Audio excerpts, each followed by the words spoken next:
Hello friends, कैसे हो आप सब। आई होप सब ठीक होंगे। तो यहाँ पर मैं नहा धो के सुबह एकदम रेडी हो चुकी थी। बैग मैंने अपना पैक कर लिया था और हम निकल रहे थे इंदौर के लिए। तो भैया भाभी मैं और मेरे हस्बैंड हम चारों निकल गए थे।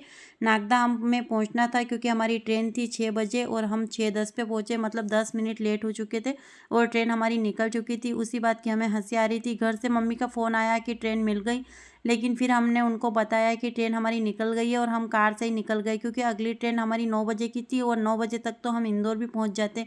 इसलिए हमने कार से जाना ज़रूरी समझा। तो यहाँ पर हम किस काम के लिए जा रहे हैं इंदौर वो भी आपको ज़रूर बताएंगे, सो वीडियो को पूरा एंड तक ज़रूर देखना। और हम 4 बजे उठकर हमने नहा लिया था और हमने सोचा कि हम ट्रेन में जा रहे हैं, भूख लगेगी, तो हमने खाना वाना भी पैक कर लिया था। तो यहाँ पर हमने पराठे बनाए थे और गाँव की तरह हमने बिल्कुल पैक करके लेके आए थे। तो यहाँ पर हमने मिर्ची वगैरह अचार जो भी है, जो भी था घर में अवेलेबल, हम सब लेके आ गए थे क्योंकि हमें ट्रेन में बहुत ज़ोर से भूख लगेगी। तो मुझे कार में बैठते ही भूख लग गई थी। मैंने पराठा निकाला और अपना पराठा खाया अचार के साथ में। उसी टाइम पे भाभी को भी भूख लग गई, उन्होंने भी अपना पराठा निकाला।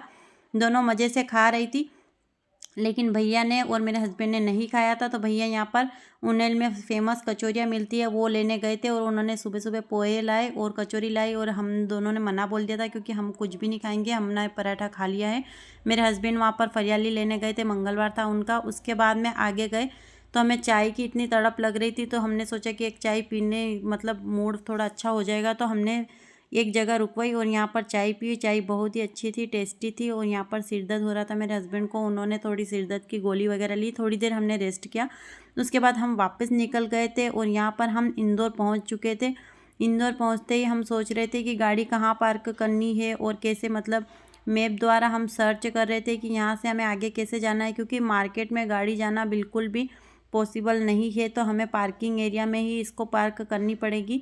तो हम यहाँ पर जैसे ही जाएंगे रेलवे स्टेशन पर, वहाँ पर गाड़ी पार्किंग की सुविधा मिलती है। तो यहाँ पर देख सकते हो बहुत ही बड़ा स्टेशन है, यहाँ पर इंदौर जंक्शन वगैरह वहाँ पर लिख रखा है।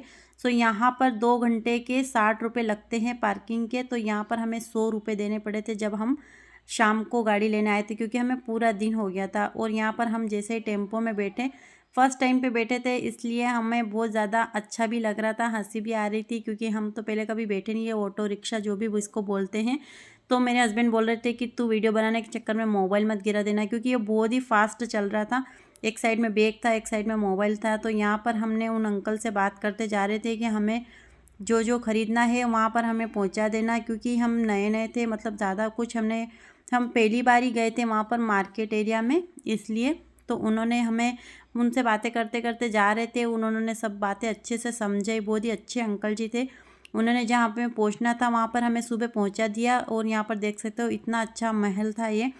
तो लेकिन सबसे माइनस पॉइंट ये था कि यहाँ पर जो भी शॉप है ना, वो मतलब मार्केट यहाँ पर 12-1 बजे खुलता है। सुबह यहाँ पर जितनी भी शॉप है सब बंद रहती है। तो इसलिए हमने सोचा कि अंकल जी आप उतार दो, ताकि हम जो भी है घूमते घूमते, मतलब पैदल चल के ही यहाँ पर इंजॉय करेंगे, क्योंकि अभी मतलब मार्केट ही नहीं खुला तो हम क्या करेंगे। घूमते घूमते हमें 1-2 बज गई और यहाँ पर इतनी तगड़ी भूख लग रही थी हमें। तो फिर यहाँ पर एक मंदिर था और वहाँ के जो पंडित जी थे ना, इतने अच्छे थे। उन्होंने हमें खाना खाने के लिए इतना, मतलब ये बोला। फिर हमने खाना खाया वहाँ पर। और यहाँ पर देख सकते हो पूरे दिन घूमकर हम शाम को घर के लिए निकल गए। और हमारी शक्ल देख सकते हो, जब हम आए थे तब कितना एक्टिव थे और अब जा रहे हैं ना तो हमारी शक्लें, मतलब इतना 12 बजे हुए हमारे चेहरे पर। सामान देख सकते हो, हमारे सिर के पीछे इतना सारा सामान है गाड़ी में, मतलब सब दूर सामान ही सामान था, बैठने की भी जगह नहीं थी। और यहाँ पर इसमें जो भी सामान लेके आई हूँ वो भी मैं आपको ज़रूर दिखाऊंगी। तो यहाँ पर मुझे इतनी हंसी आ रही थी कि हम सुबह आए थे तो मतलब अपने आप को इतना हीरोइन समझ रहे थे, अब जा रहे हैं ना तो ऐसे मज़दूरों वाली हालत लेके जा रहे हैं। सो रात को लेट हो गए थे, हम जाकर सो गए थे। और सुबह उठकर मुझे वापस मेरे ससुराल जाना था। तो यहाँ पर मैं बाटी सेक रही थी और नीचे भाभी दाल बना रही थी, क्योंकि दाल बाटी खाकर ही हम निकल गए थे। तो यहाँ पर गांव में सबसे ज़्यादा कुछ भी अगर होता है ना, मेहमान वगैरह आते हैं या कुछ भी होता है, तो सबसे मेन दाल बाटी रहती है और वो हमें बहुत अच्छी भी लगती है। कंडे से ही हमें बाटी, कंडे की बाटी हमें ज़्यादा पसंद है। तो दाल बाटी खाई और यहाँ पर हम वापस निकल गए थे मेरे ससुराल की तरफ। रास्ते में हम बातें करते जा रहे थे कि कल हम कहाँ थे, मतलब क्या क्या कर रहे थे, ऐसे ही हम बातें कर रहे थे। और यहाँ पर मैं घर जाऊँगी, आपको सारी चीज़ें मैं दिखाऊँगी। और यहाँ पर मेरी एक छोटी सी शॉप है जो मैं घर में ही काम करती हूँ। तो उसके लिए हम सामान लेने के लिए गए थे और हम पहली बार ही गए थे, हमारा फर्स्ट एक्सपीरियंस था कि वहाँ पर हम देखने के लिए गए थे कि कौन सी चीज़ें कैसे कैसे मिलती है। सो वहाँ पर हमें कुछ कुछ चीज़ें अच्छी भी मिली, तो जैसे कि बच्चों के कपड़े हुए। तो यहाँ पर देख सकते हो मेरा ससुराल आ चुका है। तो यहाँ पर गांव में जैसे हमारी एंट्री हुई, सो मैंने बोला कि वीडियो में बना लेती हूँ ताकि आप भी हमारे गांव घूम लो और यहाँ पर मैं आपको कुछ बातें भी बता दूँ। तो अगर आप भी घर बैठे हो ना, तो कुछ भी बिजनेस करना चाहते हो तो उसमें आपको टाइम भी देना पड़ेगा और उसमें बहुत सारी मेहनत भी करनी पड़ेगी। अभी आप देख सकते हो हम पूरा दिन इतना घूमे हैं सिर्फ मतलब छोटी छोटी चीज़ों के लेने के लिए, और यहाँ पर मतलब देखना पड़ता है कि कौन सी चीज़ क्या मतलब कैसे हमें मतलब उसमें मार्जिन निकालनी है। सिर्फ 10-20 रुपये के लिए भी हमें इतनी मेहनत करनी पड़ती है। अभी मेरा छोटा सा ही बिजनेस है लेकिन उसको भी मतलब इतना मेहनत से आगे बढ़ाना है। उसमें अगर हमें 20 रुपये मिल रहे 30 रुपये मिल रहे तो भी हम खुश हैं, क्योंकि अभी उसमें टाइम देना पड़ेगा और उसको बहुत ज़्यादा मेहनत करनी पड़ेगी तभी वो आगे बढ़ेगा। तो यहाँ पर इतनी मतलब कोई सा भी काम हो आपको बिना मेहनत के कुछ नहीं मिलता, और जब हम मेहनत करते हैं और अगर हमें 50 रुपये भी मिलते हैं ना तो उसकी खुशी कुछ अलग ही होती है। सो यहाँ पर मैं छोटा सा अपने घर बैठते ही एक छोटा सा बिजनेस करती हूँ, और सारी जो भी सामान लेके आएंगे ना उसकी फ़ोटो खींचनी पड़ती है, वीडियो डालने पड़ते हैं, तभी गांव की औरतों को पता चलता है कि आप क्या लेके आए हो क्या नहीं लेके आए हो, कौन कौन सी चीज़ें कौन कौन सी वेराइटी आपके पास अवेलेबल है। सो यहाँ पर आपसे बातें करते करते मेरा घर आ चुका है, और जैसे हमारे घर पे हम जा रहे थे ना तो वहाँ पर मंदिर की उगाई के लिए भी वहाँ पर जो लोग वहाँ पर खड़े थे। तो जैसे ही मैं घर पे गई फिर ताला खोला, इनको जो भी मतलब गेहूँ वगैरह थी वो सब हमने दिए, और उसके बाद मैं घर पे गई और जो मैं चूड़ियाँ भी लेके आई थी क्योंकि मैं लेडीज़ सामान रखती हूँ तो यहाँ पर मैं चूड़ियाँ लेके आई थी, उन सब की फ़ोटो खींचनी पड़ती है, जैसे वीडियो बनाने पड़ते हैं और स्टेटस डालना पड़ता है ताकि गाँव की औरतें देख सके कि मतलब क्या क्या क्या वैरायटी आपके पास है, तभी वो शॉप पर आती है, उनको कुछ चीज़ें पसंद आती है फिर वो लेने आती है।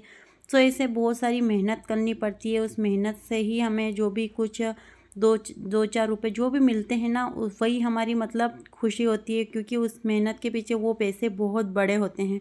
तो इस टाइप से मैं अपने घर पे ही एक शॉप चलाती हूँ, और उसी के सिलसिले में मैं इंदौर गई थी मेरे भाई के साथ में, और मेरे जो भी हस्बैंड और भाभी हम सब साथ में गए थे। तो यहाँ पर देख सकते हो, और वो उसके बाद मैं बच्चों के कपड़े भी थोड़े बहुत बच्चों के कपड़े लेके आई थी। साड़ी भी मैं आपको दिखाऊंगी लेकिन वे साड़ी वहाँ की नहीं, ये मैं रतलाम, तो साड़ियाँ तो मैं ज़्यादातर रतलाम से ही लेके आई हूँ, क्योंकि यहाँ पर इंदौर में मुझे बिल्कुल भी पसंद नहीं आई, ना उनका कलर कलेक्शन अच्छा था और ना ही उनकी वैरायटी ना ही उनकी प्राइस अच्छी थी।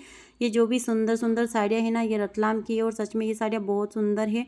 मैं फ़र्स्ट टाइम भी इतनी महंगी लेके आई हूँ, बाकी तो यहाँ पर 400-500 तक ही यहाँ पर साड़ियाँ निकलती है। और बच्चों के कपड़े यहाँ पर मैं इंदौर से लेके आई थी, क्योंकि इंदौर में आपको मतलब कॉस्मेटिक सामान और मतलब ये चूड़ियाँ वगैरह और ये रेडीमेड चीज़ें आपको वहाँ अच्छी मिलेगी, बाकी साड़ियाँ वहाँ पर बिल्कुल भी अच्छी नहीं मिलती है। सो यहाँ पर मैं गर्ल्स के कपड़े लेके आई थी जो कि 2-3-4 साल तक की बच्चों के लिए आराम से निकल जाएगी। सो इस टाइप से मैं कुछ कपड़े लेके आई थी जो आप लोगों को मैं दिखा रही हूँ।